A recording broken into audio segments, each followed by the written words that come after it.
Welcome to another episode of the Everyday Preparedness Podcast. You can check us out at everydaypreparedness.net. Send us an email, edpreparedness@gmail.com. We're on Twitter. You can tweet us, send us a direct message at edprepare. Facebook.com/edprepare. That might be the best place to find us. And we have a YouTube page also where we've got a couple reviews up for some products and all the past podcasts you can check out. So today we're going to go kind of back to the basics as far as, a couple episodes ago we talked about back to the basics.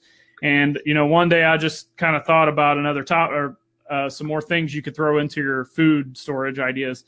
So we're going to talk today about everyday preparedness foods. And the reason I'm branding it as everyday preparedness, we're not putting our own food out there, but just what the word says. Everyday food that can be preparedness food, and it can go in both ways. So, Brent, what do you think about having everyday foods as preparedness items in general? Well, as far as like a bug-in situation and everything, I think it's absolutely vital. I think you have to be able to have stuff at your house, cheap, good stuff you can go to the store and buy. I think it's what you have to have. Yeah, and we've talked in the past about how it's good to have kind of a layered system, have some cheap beef jerky, have some canned goods, and then, step it up. Maybe you need some MREs, and then you can go even further than that and go to the freeze-dried stuff, and you can just do it at your own pace. But today we're just going to talk about some of the cheap stuff you can have that you can eat every day, and it will also have good storage. And we'll start off with Cliff Bars. We've said it over and over and over again. This is something I eat at least one a day. It can be a meal replacement even right now. If I need a quick pickup and I don't have time to eat, then I'll just grab a Cliff Bar. I mean, everything in it is pretty good for you. There's not a lot of additives in it. Most of it's all organic. It does have some sugar in it, but like I said, it's all organic. I don't believe there's any like high fructose corn syrup or anything in them. And they're cheap. When you buy a box of them, they average out to maybe $1 a piece, maybe a little bit. So when you consider that you could have a meal for $1 that's actually halfway decent for you, not only is that going to be awesome in current day and save you some money, maybe you need to pay off that debt, maybe you need help on your bills, skip a meal and eat a Cliff Bar, but it's going to help you in a preparedness situation. As we've said, great for bug out bags, great for get home bags. Brent, what else do you have to say on Cliff Bars? Oh man, I love Cliff Bars. They're like one of my favorite things to eat. They're like actually my normal breakfast. I will eat one almost every single morning. The white chocolate macadamia nut. Are you kidding me? Yeah, those are some of my favorites also. Yeah, I absolutely love those things. And like you said, they're easy to throw in a bag, take with you, keep around the house. I mean, they take up no space.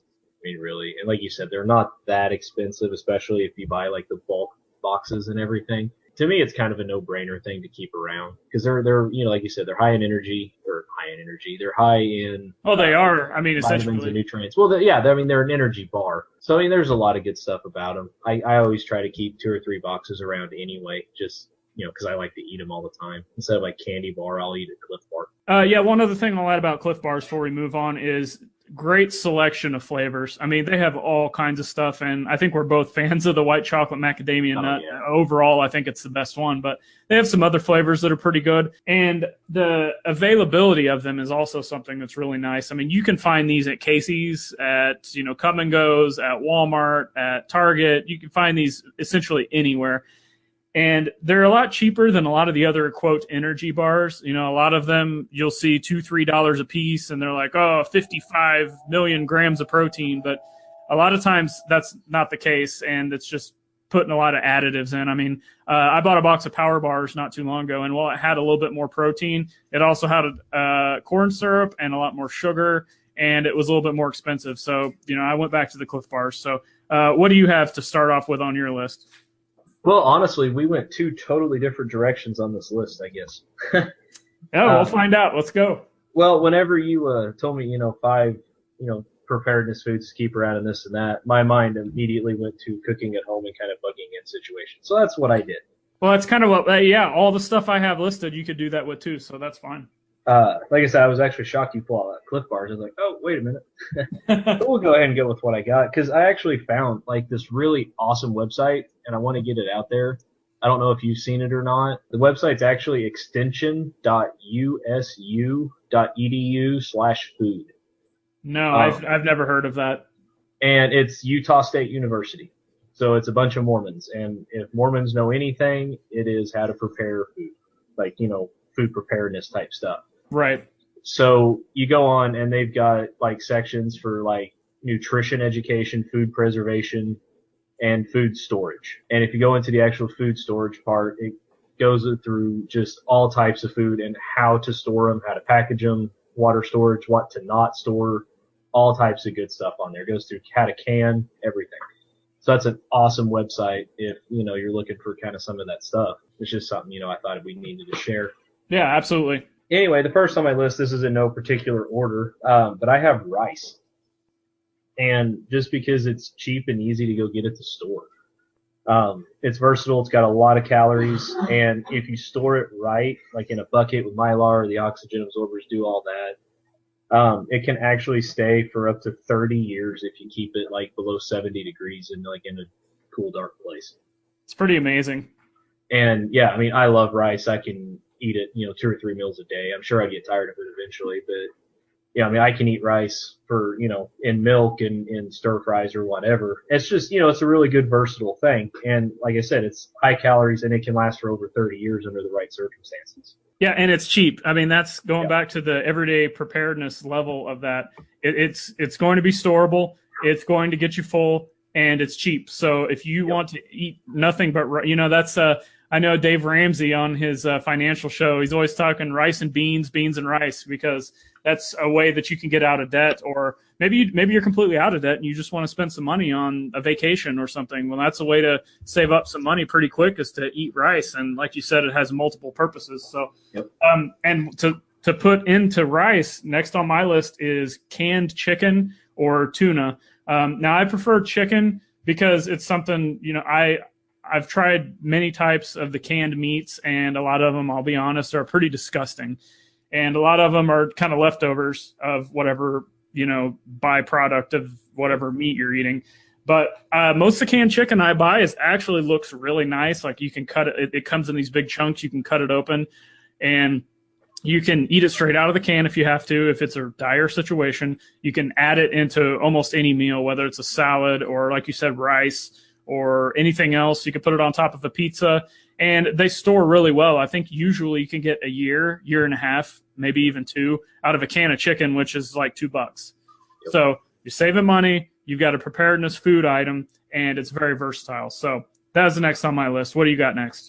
Well, just to go back to the chicken real quick, we always keep canned chicken around. Whenever I was really needing to lose weight and all that, one of my favorite meals is I'd go buy an avocado and just cut the avocado in half and get a can of chicken, put that all in there, and mix that together in like a little lettuce wrap. Yeah, that sounds great.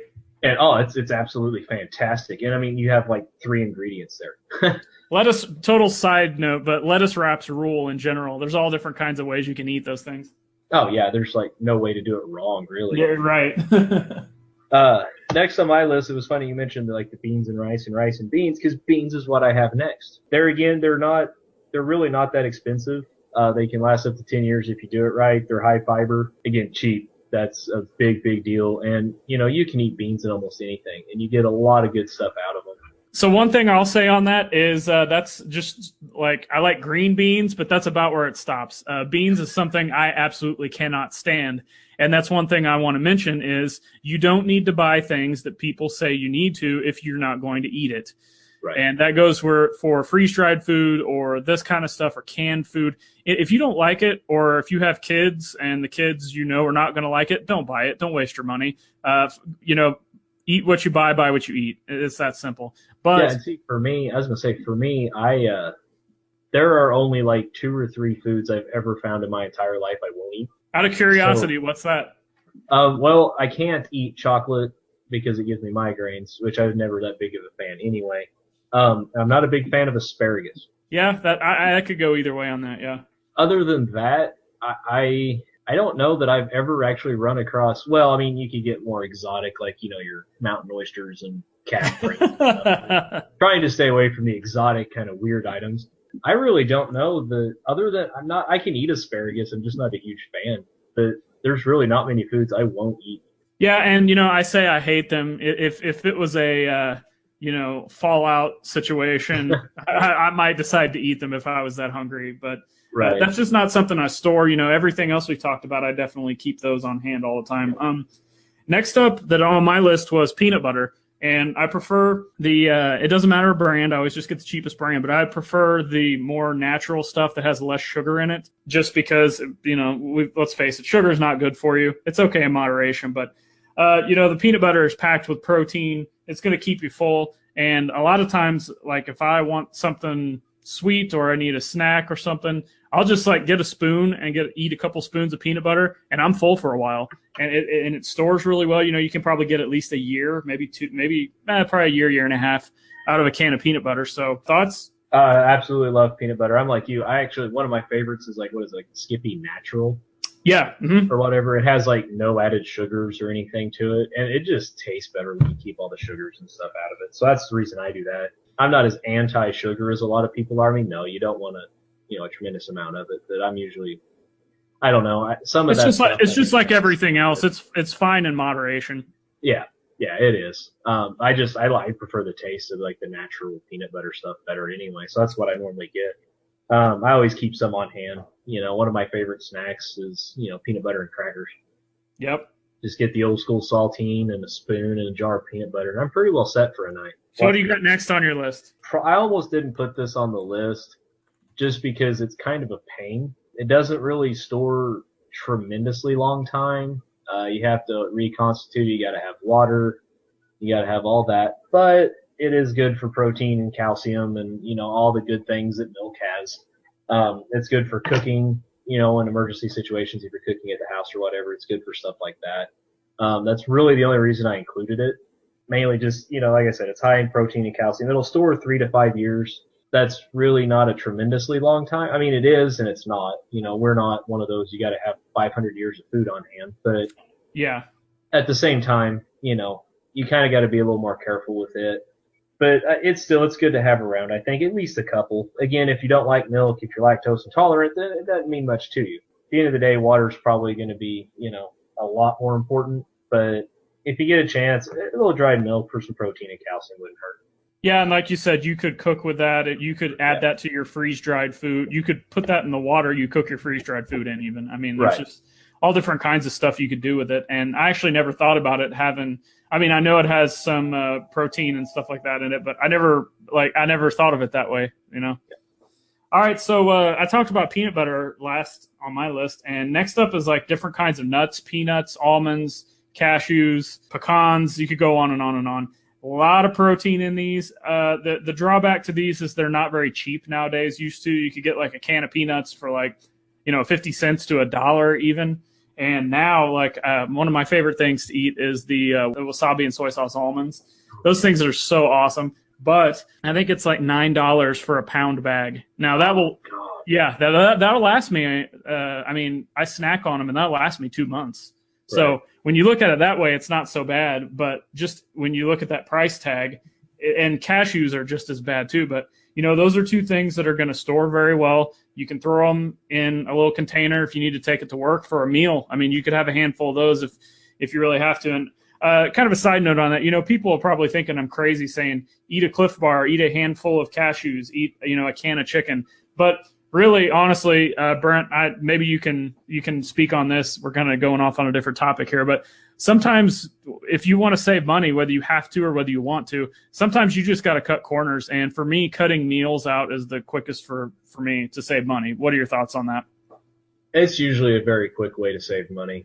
I'm not quite as far as you are, because I know we've talked where you eat like 2 Cliff Bars a day and that's it. Yeah, that's happened. Just because, you don't want to buy food. Yeah. I'm not quite there, but it's one of those, especially if you need to lose weight. That was a situation I found myself in. And like you said, you eat, a spoonful of peanut butter, you eat a handful of nuts or whatever, you're still getting stuff into your body and you feel full. You don't feel the urge to go and gorge yourself on this and that. So that actually helped. And, you save some money in the process too. So, it's a good thing to do. Food is one thing. Too many, I think, Americans especially seems to feel the urge or the need to, live to eat instead of eat to live. And Yeah, it's become a cultural thing where get-togethers are all of a sudden filled with food. Like any type right. of get-together, meetings.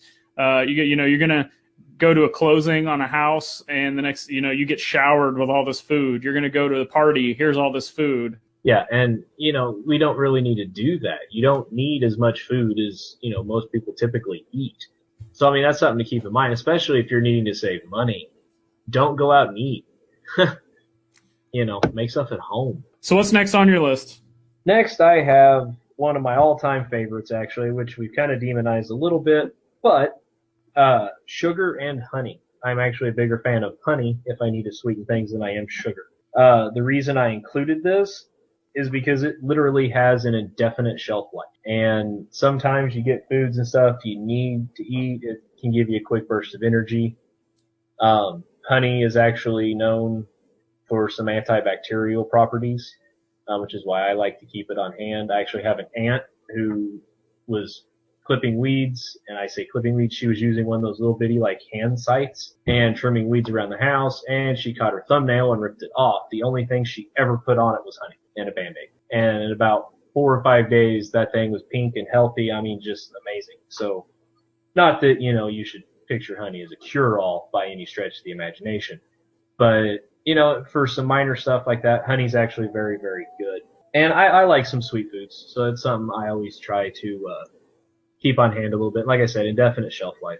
Yeah, that's what I was going to say about the honey is how you can seal wounds off with it. That's one of the most common things that I've actually seen in prepper communities with honey is the shelf life and how much you can use it to close wounds. But this is also a time when you've got to figure out what's good for you and what's not. And for me personally, I can't have honey. I'm allergic. Oh. Last time I had honey, I just remember my throat swelling up and everything went black. So yeah, you want to avoid that. So yeah, you need anything we've recommended. You need to know your allergies. You need to know people around you's allergies.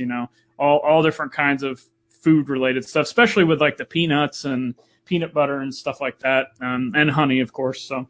Yeah, and if you go to get if you can't have honey and you're gonna keep like some sugar on hand, be sure it's like the pure cane or the granulated beet sucrose. I guess a lot of the other stuff can actually go bad. I guess I don't know. I was reading some stuff on it, and I guess those are the two like big ones if you're gonna keep like sugar on hand. So it's just something to keep in mind. So you mean like your typical bag of sugar that you would get at the grocery store? Is that what you're saying will go bad? No, like as long as it's like pure cane sugar, which I think most of the bags you get are. I think that's what it says on them. Okay. Or the granulated beet sugar, which a lot of our sugar actually comes from beets instead of from sugar cane. And just because beets are a lot easier to process and deal with and everything than sugar cane is. So I mean, as long as you're keeping that, it's usually kind of a mix when you actually buy a bag. But it should be fine. The bag stuff you get, just be aware of it clumping. Sometimes you can't always get it to unclump without a lot of work. Especially if you keep it in the freezer like I do. Right. Yeah. That's the only bad sign it's the only bad part about storing stuff in the freezer like that. You get any moisture at all and it's just like a rock. And then you have to break it off whenever you're going to use it and stuff like that. Yeah, I guess it depends on how much you're going to use it. I don't use hardly any sugar. I'll cook with it sometimes, so that's when I do use it. And usually in that case, I don't mind having to hassle with breaking it off, or I'll take that trade off to have it good and stored in the freezer. You know what I mean? Oh no, I'm with you because I mean I don't sit there and eat spoonfuls of sugar much anymore. As a kid, I'm not gonna lie, I may have dabbled in a few spoonfuls of sugar all the time, but it's fine. I'm an adult and I've learned. But yeah, no, if you're cooking like heat and stuff like that, no, you're not gonna have any problems. So last thing on my list, and kind of diverging a little bit here, is instant drink packets. I'm talking Propel, Gatorade, Crystal Light, any kind of stuff like that. And maybe you like coffee. There's instant coffee like that too. Reason being, it does have quite a long shelf life, maybe a year. And, you can get these things for anywhere between $2 to $5 a package and maybe get 10 packets in there. And I think they have multiple purposes. A lot of them, I'll tell you recently, I found some Crystal Light that has caffeine in it. It's 5 calories, no sugar. And I try to kick my energy drink habit, as most people around me know. So basically, I can buy a box of these packets for the same price I can buy one energy drink. This will give me 10 drinks. It's got caffeine in it, and it tastes great. And it's going to be something that would be great in an emergency situation because two things. Maybe you need the energy. A lot of these have caffeines and electrolytes and all kinds of things that will boost your energy. But a lot of times, too, it's just a kind of a morale builder. You know, a lot of times you just need something maybe to comfort you, whether it's food or whether it's a drink. For me, it's a drink. Like I almost rather have a really awesome drink sometimes than I would eat something. But that's for me. And like, you know, I'll come in from mowing the yard or whatever, and it's something good to replenish all the fluids that I've left. I mean, you know, obviously we want to drink water, but Brent, I know you'll know what I mean. Like sometimes you just want something flavored. Oh yeah, whenever, you know, I keep going back to this like losing weight thing, but whenever I was doing that, I was drinking just ridiculous amounts of water because once you actually realize how much you should be drinking, you usually realize how much you haven't been. And until you get used to drinking that much water, you just get sick and tired of it. And you just have to have something with some flavor. And if you're trying to get over, mine was soda. I was drinking way too much soda. And so I started drinking water, and you just gotta have something that tastes different sometimes. You just have to, you're gonna go crazy. So what do you think about the idea of keeping the drink packets? And if you do like the idea, do you have any specific kinds that you like to keep? I usually get the Great Value just because I'm cheap. I don't usually get the Crystal Light ones or anything. I have nothing against them. I like them. We always keep them right here around the house. And I know a lot of your MRE kits, if you get like the full ones with the heater and the spoon or fork or whatever, they will actually come with a flavored packet like that. So, you know, if you got water or whatever, you could flavor it with that. So I would say, you know, it's a pretty good idea because they're putting in like those MRE kits and everything. I hadn't thought to actually put one like in the bug out bag or anything just because, you know, I'm more worried about surviving. But it's actually a pretty good idea, especially for the caffeine and the electrolytes, you know, replacing. Because whenever you sweat, you're losing a whole lot more than just water. You're losing a lot of stuff out of your body. It's very good to be able to replace what you're losing. And if you can do it in a simple little packet that takes up literally no room and costs basically nothing, well, why the hell not? And it weighs nothing. Exactly. And it'll store well. You can leave it in your bag for a year before you have to take it out. Yeah. Yeah. So, yeah, it sounds like a great idea to me. So what's last on your list? That's all I had written down. Last for me is, and like I said, we went two totally different ways on this, but I think it's actually worked out pretty well. Last for me is wheat and, you know, your flour, stuff like that. You know, you can bake with it, obviously, bread, pasta, cake, biscuits. I mean, you name it. Look at everything that it needs, like wheat, flour, and all that. It's not that expensive. Flour is actually not too bad. It's a little bit higher. I was actually shocked last time I went and bought it because the price has gone up a little bit. But, you know, you store it between like 40 and 60 degrees. You do a pretty good job. I always just honestly throw mine in the deep freeze. Yeah, me too. That way I don't even have to worry about insects or anything bothering it at all. Because, I'm sorry, if they're surviving in my deep freeze, I've got bigger problems than, you know, needing flour.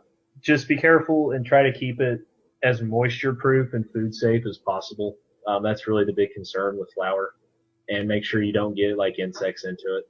So if you can't store it in a deep freeze, just try to keep it somewhere like 40, 60 degrees, a fridge or something like that. Even if you can find like an old fridge that doesn't work, you can tear like the compressor guts and everything like that out, and still those doors seal pretty good.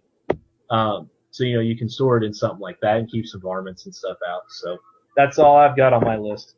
All right. So we've, you know, even though we went in two different directions, we've listed things that you could use every day for whether it's for your dinners that you need to prepare at home, whether you need to take something with you to snack on, or if you commute, take to lunch so you don't have to eat out every day like many people do. And a lot of these things we've talked about are going to store well in an emergency situation, whether it's a bug in or a bug out. You know, I would say probably everything we've listed, you could get a minimum of a year out of. And then the last thing is they're all affordable with, you know, I think probably the peanuts and cashews and almonds and stuff like that.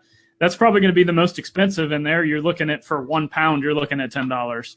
When you compare the price of freeze-dried food, you're not, you know, it's going to be a lot more than $10. So in that aspect, it's a great preparedness food. So Any last thoughts on kind of cheap food for preparedness, everyday preparedness foods? Look for sales. Just whenever you're at the store, look for sales on a lot of these items. And maybe, you've got a couple other items. You're like, well, I think I'll take these instead. That's fantastic. Just keep your eye out for sales. I mean, we like being cheap around here. And if you can get into couponing, I know a lot of people kind of, why do I need 10,000 rolls of toilet paper? Well, because you won't have to buy it for 16 years. Exactly. So if you can get into the couponing and everything, just look for sales. That's pretty much all I've got as far as that goes. I'll get your take on one more thing since we're talking about sales. What do you think about, like, a lot of times I will stock up. I do have a smaller deep freeze, and I will stock up on any kind of meat that we buy that's frozen. If we can get it for, like, I've seen it as low as like 20, 30 cents a pound sometimes, and I'll snatch it up. So, but because of, you could have a power outage, or, it might not store quite as well. I'm not sure, even if it is frozen. What's your thoughts on that? I think it's great as long as you keep your rotation going and use it. Because meats they will eventually kind of go bad. They'll get frostbitten and stuff like that.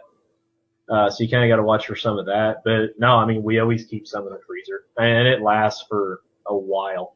So like you said, other than watching, power outage, something like that, then you can cook it. But just if you're going to store like meats and stuff like that, be sure to keep, and it goes with any storage food or really food in your pantry if you're not, prepper or whatever.